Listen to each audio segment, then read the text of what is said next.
অবসরপ্রাপ্ত সেনা কর্মকর্তাদের সাথে মতবিনিময় করেছে জাতীয় নাগরিক কমিটি। এ সময় নেতারা বলেন, রাজনীতির পুরাতন ধারায় চলার আর সুযোগ নেই। পরিবারতন্ত্রহীন রাজনীতি শহর থেকে গ্রামে ছড়িয়ে দেওয়ার আহ্বান জানান তারা। রাজধানীর বাংলাদেশ চীন মৈত্রী সম্মেলন কেন্দ্রে অবসরপ্রাপ্ত সেনা সদস্যদের সাথে মতবিনিময় অনুষ্ঠানে এসব কথা বলেন জাতীয় নাগরিক কমিটির নেতারা। এ সময় কমিটির আহ্বায়ক নাসিরউদ্দিন পাটোয়ারি বলেন, গণহত্যার বিচারের জন্য গণতন্ত্রের পথে যেতে হবে। জানান, ব্যালট বিপ্লবের জন্য ঘোষণার অপেক্ষায় থাকা রাজনৈতিক দলে পদবিন্যাস করা হয়েছে।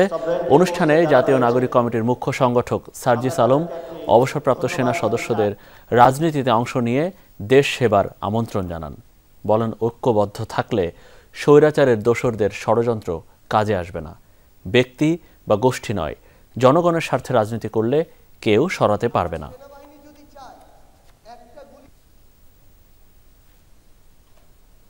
শক্তি বাংলাদেশকে অকার্যকর করার জন্য এখনো পায়তারা করে চলে যাচ্ছে। সেই ক্ষেত্রে বর্তমানে আমরা এই মাসের মধ্যে একটি দল ঘোষণা করব, যারা পলিটিক্যাল এঙ্গেজমেন্টে রয়েছেন, তাদের মধ্য দিয়ে আমরা ডেমোক্রেটিক প্রসেসে যাত্রা শুরু করব। না চালিয়ে জনগণের মতো কাজ করতে দিবে এবং জনগণ খুনি হাসিনাকে উৎখাত করবে। তো বাংলাদেশ সেনাবাহিনী সেদিন ওই একটা যে প্রতিষ্ঠান, ইনস্টিটিউশন যে বাংলাদেশ সেনাবাহিনী, সেটার আত্মমর্যাদাকে ধরে রাখার যে সর্বশেষ যে চেষ্টা, গার্ডস নিয়ে সেই চেষ্টাটি করেছিল বলেই সেদিন সেনাবাহিনীর ওই রাইফেল থেকে গুলি চলেনি।